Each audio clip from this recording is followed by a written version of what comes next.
you just had a remarkable ability to make stuff happen that other people say is impossible. From Tesla to SpaceX to so forth, I mean, initial successes with PayPal and so forth. So, and yet you do seem like naturally very introverted entrepreneur, or I mean, engineer and so forth. What is it that you have that so many people who are unbelievably brilliant at engineering or are incredibly good managers or bold business people or what have you, what is it that you have, do you think, that enables you to make this stuff happen?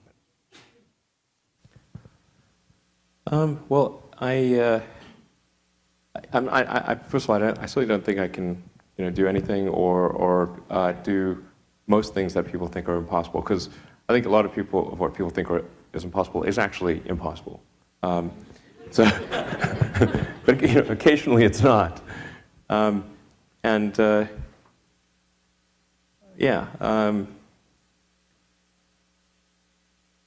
I guess it's. I don't think I've said this before. I think it's helpful to have kind of a physics framework for looking at things. Do a first principles analysis, look for negative feedback, and like really believe in what you're doing, but not just from a blind faith standpoint. Like to have really thought about it and say, okay, this is true. I'm convinced it's true. And I've tried every angle to figure out if it's untrue, and sort negative feedback to figure out maybe if I'm maybe wrong. But then after all that, it still seems like this is the right way to go. Then that I think gives one a fundamental conviction and an ability to convey that conviction to others, and to convince them to join. And that's what a company is. It's a group of people who come together to create a product of some kind. And so if you can convey that and answer the concerns that people have, convince them that this is something that needs to be done, it's important, and here is a path to do it, even if that path has a lot of danger associated with it and risk, and maybe it won't succeed. But people can understand, okay, this is why it's important, and even if the odds are that it won't succeed, it's worth trying to do it. Then I think you can create a great company. How do you inspire that devotion in people where they will just, we are owners of the product, we are personally insulted, we're going to get up there, this is the greatest thing ever. Like, what is that? You and Steve Jobs have that. What is it? Well, I think I think it's pretty important that the world move towards sustainable transport sooner rather than later. I mean, it's like there's a real issue out there, and and I think a lot of our customers kind of share that view. So it's more than just a company; it's more than just a product. I mean, there's a cause there. It's something that really matters. So I think that's if people really believe in something. I mean, I really believe in it. It's not. I think it really matters. So, and I think that's why people feel very strongly is that it's something more than just some random product. It's something that's important for the world. And so when people are sold on that, and you have this, it's not just with Tesla, but with SpaceX and so forth, when you tell the vision and it's part of the sale, I mean, is that really part of it? It is saying, you're buying this, you are getting aboard this mission for a better world? Yeah, I think it is. I mean, that's not to say that everyone that buys the car believes in that mission. I think most people that buy the car, they just think it's a good car. But there, some people they think it's a good car, and they really believe that we need to move to sustainable transport as fast as possible. The real tough decision was in 2008. Both SpaceX and Tesla were in a tough spot, and I could either split the funds that I had between the two companies or focus it on one company and then let the other, with certain death for the other. And that was a really tough decision because if I decided in the end to split what I had and try to keep both companies alive, but that could have been a terrible decision that may have resulted in both companies dying. and it's kind of like if you've got 2 kids, like how do you make that decision? It's extremely difficult. And we only narrowly made it. In fact, yeah, I mean, the end of 2008 was just really, really terrible. I mean, I never thought I was somebody who could have nervous breakdown. Because like what kind of pussy would have a nervous breakdown? Like that's what I was like. But I came damn close, honestly. On the Sunday before Christmas on 2008, I woke up that morning thinking, man, this is as close as I've ever come.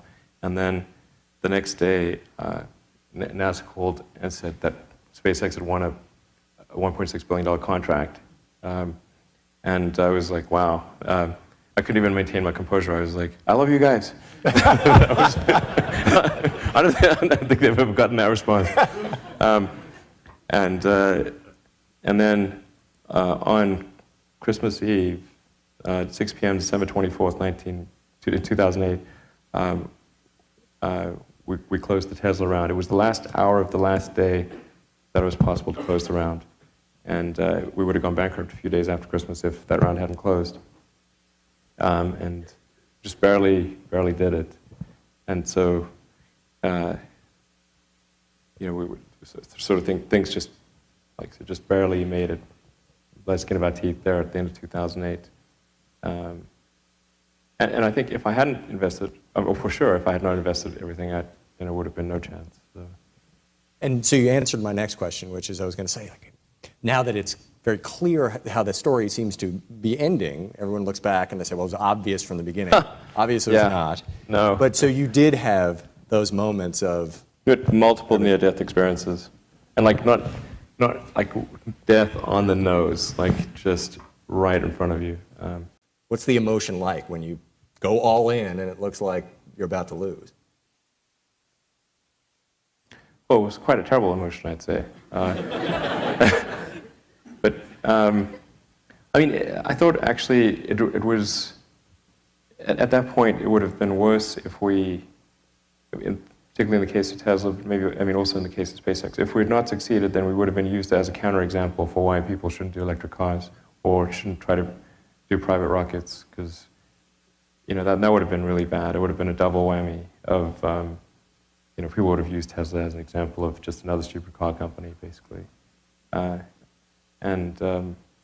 would have been really terrible. So I read the famous New York Times story about the old-time car critic who was saying, I got abandoned, these cars just aren't ready for prime time, and so forth. And one of the things I want to ask you is, you and Tesla responded incredibly aggressively to that, saying this is ridiculous, here are the faults, and so forth. And you seem to use that strategy again and again. Is that important in terms of getting the story out there and the acceptance, just behaving like that? I think it's important to tell the truth, and to rebut things that are wrong. And we actually, we tried at first to do it nicely, which was we talked to the automotive editor and said, look, the things that are reported here are false. Like, we're looking at the log data and they're categorically false. And they were like, no, we talked to the reporter and it's totally true. And we're like, yeah, okay, that's not getting to the truth of it at all. And they made a public statement at the time that, yeah, everything the reporter said was absolutely true. And then we pointed out, like, look, it's actually impossible because he's internally inconsistent in his article.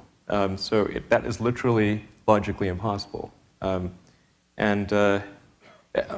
exhausting any other option, we're like, okay, well, we gotta tell the truth here and say this is not what happened. That obviously was a tough battle.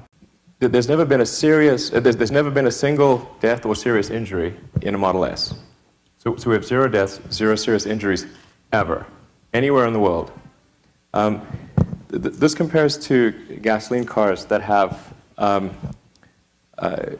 hundreds of thousands. In fact, there are something like 200,000 gasoline car fires per year in the United States per year. And yet, when is the last time you saw something like that as front page news? Moreover, there are 250 to 300 deaths per year. There are 1,000 to 1,500 serious fire injuries per year. That's just in the United States. Again, the Model S has had 0 deaths or serious injuries anywhere in the world. We now have about 25,000 cars on the roads worldwide. And the fires per, the number of, for gasoline cars, there's one fire for about every 1,300 gasoline cars. In our case, there's one fire for every 8,000 cars. So a car is 5 times less likely to have a fire than a gasoline car. That doesn't mean it's 0% likely, because you start to get, the law of large numbers, statistics. Inevitably, there are some issues. But if fire is your concern, you could not be in a safer car. Like, this is the best car as far as fire is concerned. The expert press in the auto industry does realize this, and in fact, there was a great article by the editor of Automotive News, which kind of debunked the Tesla fire risk. But unfortunately, that's within the industry, because they realize that the relative risk, but the popular press does not, even though like simple Google search could sort this out. So I'm not quite sure what to do in this regard. I mean, for sure, if we thought that a recall was warranted, we would do that immediately. I mean, earlier this year, we did a recall for just a little bracket. So we would do that for sure if we thought it was important. But I just don't think there's anything that that could or should be done. The three fires that we had were all as a result of very high-speed impact. And in the case of the second fire, which occurred in Mexico, the guy actually was going very fast. I don't want to say the exact speed, but it was 4 times more impact energy than the most strenuous regulatory test anywhere in the world. You're not supposed to survive an impact of this magnitude. But he did, and he initially hit a roundabout and sheared off 15-foot worth of curb wall, concrete curb wall, and then bounced into a 7-foot-high concrete wall, smashed through that. By this time, the wheels had been ripped off the car, and it was basically just getting along on the battery pack, and then smashed into a tree. The driver and the passengers got out. And then, sometime later, there was a fire in the front of the car. And if this is like the one... In fact, he picked our team up from the airport the next day. The amazing thing is that he lived, not that there was a little fire in the front of the car. Yeah, so, I mean, essentially, if safety is something that matters to you, this is the safest car in the world. There is not a safer car. There may be a car that is as safe and that also has 0 deaths and 0 serious injuries, but you can't have, like, negative. So,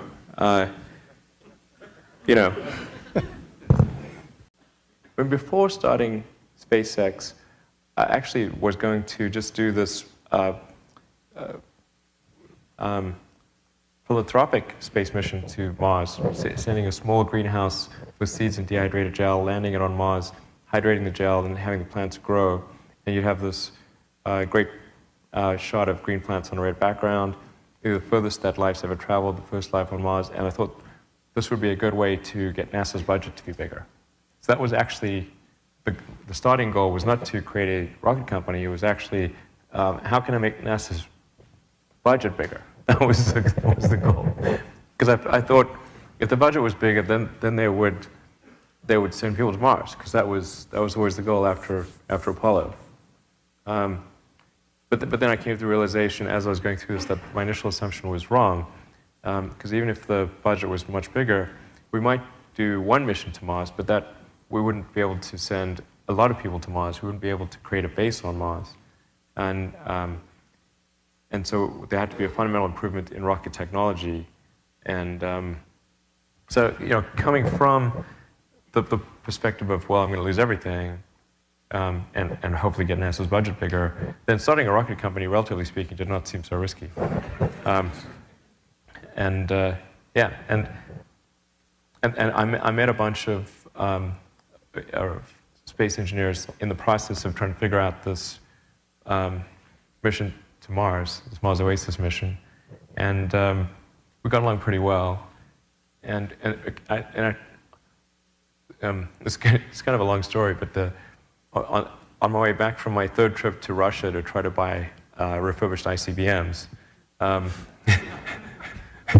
was like really fed up with going to Russia, and I was like, okay, this is kind of silly because even if we launch this on a refurbished ICBM, there's only so many of those, and then we'd run out, and so this wouldn't be a long-term solution. So when I got back, I gathered the little team together that I put together to try to figure out this Mars Oasis mission. I said, hey, why don't we talk about the feasibility of building a rocket in the US, and is there some fundamental limitation that prevents us from making substantial improvements? Like, have Boeing and Lockheed really approached some asymptotic optimum, or is it possible to do much better? And so I think in the course of doing that sort of working with them on this sort of philanthropic mission, I guess we'd gotten a pretty good rapport, and so they were. And then we went through this exercise together of trying to figure out, could a rocket be built, and we all came to the conclusion that it could. So at least success was one of the possible outcomes, and then they were, most of them, not all of them, but most of them were willing to join and start a company, and they were mostly, I mean, they were at big aerospace companies, and they were like top guys at those companies, so there was a big risk for them. And I read on Twitter this afternoon that you have already designed and think it's perfectly feasible to build a supersonic vertical takeoff and landing passenger ship? Sure. Is SpaceX, you going to build one of those too? soon? Well, I'm sort of pretty strained between SpaceX and Tesla. So SpaceX wouldn't build one of these. It's sort of no, but earthbound transport. I mean, between SpaceX and Tesla, because Tesla's got the electric powertrain expertise, SpaceX has got the aerospace expertise. Between the two, it's kind of perfect to create a supersonic vertical takeoff and landing electric jet. But there are other things on the plate. So we've got to stay focused on those things. Maybe in the future we'll do something like that. What's the ultimate goal? I've heard you say, you've talked about Mars, colonizing absolutely. Mars, you got to pay the bills by putting some satellites up for exactly. NASA. That's the game plan. Mars. Yeah, pay the bills by launching satellites and launching cargo to and from the space station, and in a few years we'll be launching astronauts. So we've got to pay the bills to do that, but then use that money to develop advanced rocket technology, ultimately to be able to take people to Mars. And that, because I think that's the important thing. Why do you want to go to Mars? Well, history is going to fundamentally bifurcate along one of two directions. We're either going to be single planet species until some eventual extinction event, or we will become a multi-planet species and be out there exploring the stars. And I like the second one. That's, we should, I think, aspire to that. And we're kind of on our way there with Apollo, and then we seem to lose our way, and we're trying to restore that as much as possible. And there's another very famous, successful entrepreneur who is also interested in space. In fact, there seem to be a lot of them. It's like a lot of you guys are really into space, which is cool. But so Jeff Bezos, do you put SpaceX up against Blue Origin? Like, who's doing better? Who's going to be first to Mars? I mean, I think we're doing better. I think what Jeff is doing with Blue Origin is cool, and they ought to keep doing that. And I know he's investing a lot of money in it, and I think that's good. I hope they do I hope they do really well, because I think it's better if there's more than one company. But thus far, they have not yet demonstrated a reliable suborbital vehicle. And orbit is much harder than doing a suborbital vehicle. Like suborbital vehicle, you could do maybe Mach 3. Like Richard Branson's. Yeah, that's also exactly a suborbital vehicle. Well, in the case of Richard, I don't think Richard has any goals besides, kind of, I think it's meant to be entertaining as opposed to like a transport technology. At least the path that they're on does not have an obvious evolutionary, there's not an obvious evolutionary improvement to ultimately orbit with what they're doing. So, but there is Jeff Bezos, there's Branson, Paul Allen was also funding some of the precursor work for what Branson's doing, and I think it's great. So the question was basically, you are a rocket scientist, but how did you actually learn how to build rockets? I mean, this may sound silly, but I read books and talk to people. I mean, that's kind of how one learns anything. There's lots of great books out there, and there's lots of smart people. And of course, I mean, we've got a team of really great people at SpaceX and Tesla. And we've got world experts in propulsion, in structural design, avionics, software, launch operations, that kind of thing. And likewise at Tesla. So, if you just talk to the people on your team, you can learn a tremendous amount. And then as you iterate through problems, it's kind of like almost anything. When you struggle with a problem, that's when you understand it. And that's, so once you've done that for 11 years now in the case of SpaceX, or 10 in the case of Tesla, then you have a pretty good grasp of it. In fact, that's one of the ways when I interview someone to work at the companies would be to ask them to tell me about the problems that they worked on and how they solved them. And if someone was really the person that solved it, they'll be able to answer multiple levels. They'll be able to go down to the brass tacks. And if they weren't, they'll get stuck. And then you can say, oh, this person was not really the person who solved it, because anyone who struggled hard with a problem never forgets it.